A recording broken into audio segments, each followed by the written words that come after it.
Hello viewers, welcome to Shoba's kitchen. இன்றைக்கி ஷோபாஸ் கிச்சனில் நம்ம பிசிபேலாபாத் எப்படி பண்ணுறதுன்னு பார்க்க போகிறோம். இதுக்கு தேவையான இன்க்ரீடியன்ட் ஸ்க்ரீனில் உங்களுக்காக போட்டிருக்கேன். லிங்க் டிஸ்கிரிப்ஷன்லேயும் ஃபுல் டீட்டெயில்ஸ் கொடுத்துருக்கேன். இந்த ரெசிபியை பார்க்குறதுக்கு முன்னாடி நம்ம சேனலுக்கு நீங்கள் ஃபஸ்ட் டைம் வந்திருந்தால் நம்ம சேனலில் சப்ஸ்கிரைப் பண்ணுங்கள். பக்கத்தில் இருக்கிற பெல் ஐக்கானை ப்ரெஸ் பண்ணுங்கள். வாங்க இந்த ரெசிபி எப்படி பண்ணுறதுன்னு போய் தெரிஞ்சுக்கலாம். 1/2 கப் துவரம் பருப்பு, 1 கப்பு குக்டு ரைஸ், புளி ஒரு எலுமிச்சம்பழம் சைஸ் அளவுக்கு எடுத்துட்டு இருக்கேன். அதை ஊற வச்சு கரைச்சி வச்சுட்டுருக்கேன். 2 வெங்காயம் கட் பண்ணி வச்சுட்டுருக்கேன். 1 தக்காளி கட் பண்ணி வச்சுட்டுருக்கேன். கேரட், குடமிளகா, பீன்ஸு 3 10 கிராம் கட் பண்ணி வச்சுட்டுருக்கேன். பட்டாணி 10 கிராம் எடுத்து வச்சுட்டுருக்கேன். 1 உருளைக்கிழங்கு கட் பண்ணி வச்சுட்டுருக்கேன்.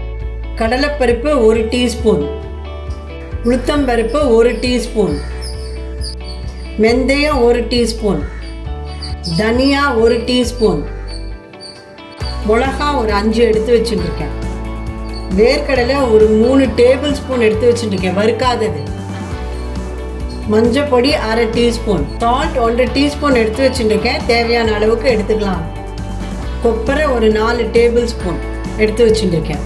தேவையான அளவு கருவேப்பிலை எடுத்து வச்சுட்டுருக்கேன். 4 ஏலக்காய், 1 இன்ச் பட்டை, 4 கிராம்பு, கொஞ்சோண்டு பெருங்காயம், இதெல்லாம் எடுத்து வச்சுட்டுருக்கேன். 5-6 மிளகு எடுத்து வச்சுட்டுருக்கேன். 1/2 டீஸ்பூன் கடுகு எடுத்து வச்சுட்டுருக்கேன். தேவையான அளவு எண்ணெய். அடுப்பு ஆன் பண்ணி சின்ன கடாய் ஒன்று வச்சுருக்கேன். அதில் கொஞ்சோண்டு எண்ணெய் விட போகிறேன். இந்த பெருங்காயம் போடுறேன். பெருங்காயம் பொரிஞ்சு வரணும். பெருங்காயம் பொரிஞ்சு வந்துடுத்து. இப்போ இந்த பட்டை, ஏலக்காய்,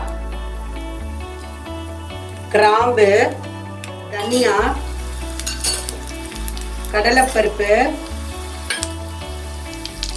உளுத்தம்பருப்பு, வெந்தயம், மிளகாய், இதெல்லாம் போட்டு மிளகு எல்லாம் போட்டு வறுக்கணும். இதெல்லாம் வறுத்தாச்சு. இப்போ இதெல்லாம் எடுத்து தட்டில் போட்டுக்க போகிறேன். இதெல்லாம் தட்டில் போட்டுட்டு இருக்கேன். இப்போ பிளெண்டரில் போட்டு அரைக்க போகிறேன். இதை பவுடர் பண்ணி வச்சுட்டாச்சு. இந்த பவுடர் வந்து ஒரு பவுலில் போட்டுக்க போகிறேன். அரைச்சி வச்சுருக்கிறத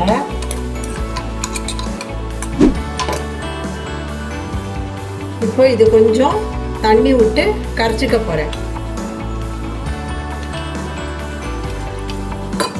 கேஸ் ஆன் பண்ணி குக்கர் வச்சுருக்கேன்.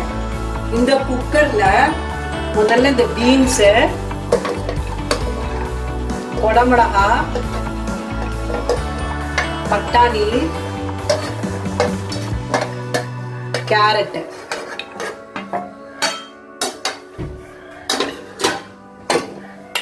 உருளைக்கிழங்கு,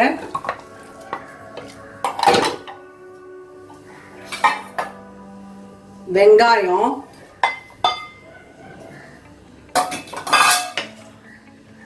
தக்காளி,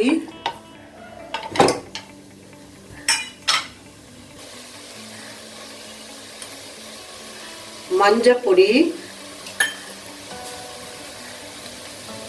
வேர்க்கடலை, துவரம் பருப்பு, இதெல்லாம் போட்டு தேவையான அளவு தண்ணி விட போறேன். பருப்பு வேகிற அளவுக்கு தண்ணி விட்டா போதும். இந்த அளவு தண்ணி விட்டுருக்கேன். இப்போ குக்கரை மூடி வைக்க போறேன்.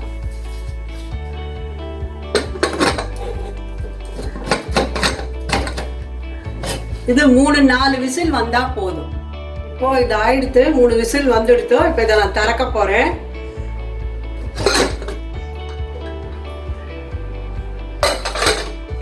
கொஞ்சம் கலரி விட்டுக்க போறேன். இப்போ கேஸ் ஆன் பண்றேன். இப்போ இதுல இந்த புளி தண்ணி விட போறேன்.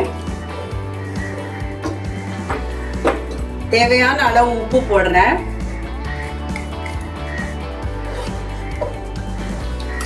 இது கொஞ்சம் கொதிக்கணும். இது ஒரு கொதி வந்துடுத்தோ.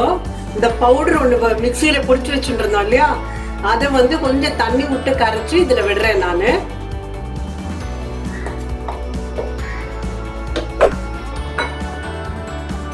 இப்போ இந்த வடிச்சு வச்சிருக்கிற சாதத்தையும் இதில் போட்டு இது நல்லா ஒன்று சேர்ந்து கொதிக்கணும்.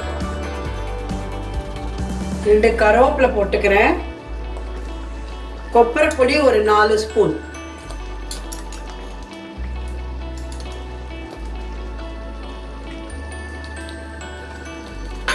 போட்டுருக்கேன். இப்போ இதை கலரி விடலாம்.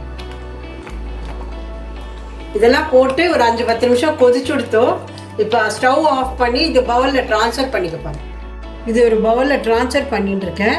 இப்போ இதுக்கு கடுகு தாளிக்க போகிறேன்.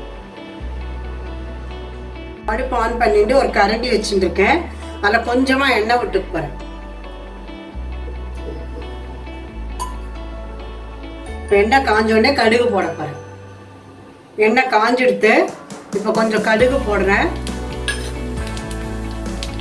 2 கருவேப்பிலை, 1 மிளகாய் இதை இதில் போட்டுக்கிறேன். இப்போ கொஞ்சோண்டு கொத்தமல்லி போட்டு கார்னிஷ் பண்ணிக்கிறேன். இது ஆயிடுத்து. நீங்கள் வீட்டில் ட்ரை பண்ணிவிட்டு எப்படி இருக்குன்னு உங்கள் கமெண்ட்ஸை சொல்லுங்கள். இப்போ இந்த பிசிபேலாபாத் ரெடி ஆகிடுது. இது உங்களுக்கு பிடிச்சிருக்கும்னு நான் நம்புகிறேன். வீட்டில் ட்ரை பண்ணிவிட்டு உங்களுக்கு எப்படி வந்திருக்கு அப்படிங்கிற கமெண்ட்ஸுக்கு கமெண்ட் பாக்ஸில் சொல்லுங்கள். நீங்கள் பிக்சர்ஸ் ஷேர் பண்ணணும்னு ஆசைப்பட்டால் நம்மளோட ட்விட்டர் ஆர் இன்ஸ்டாகிராம் அக்கௌண்ட்டில் ஷேர் பண்ணுங்கள். இந்த வீடியோவை லைக் பண்ணுங்கள், ஃப்ரெண்ட்ஸ் அண்ட் ஃபேமிலியோட ஷேர் பண்ணுங்கள். நம்ம சேனல் இன்னும் சப்ஸ்கிரைப் பண்ணலாம், சப்ஸ்கிரைப் பண்ணுங்கள். பக்கத்தில் இருக்கிற பெல் ஐக்கானை ப்ரெஸ் பண்ணுங்கள். நான் உங்களை திரும்பவும் ஒரு புது ரெசிபியோடு உங்களை சந்திக்கிறேன். இந்த வீடியோவை ஃபுல்லாக பார்த்ததுக்காக நன்றி.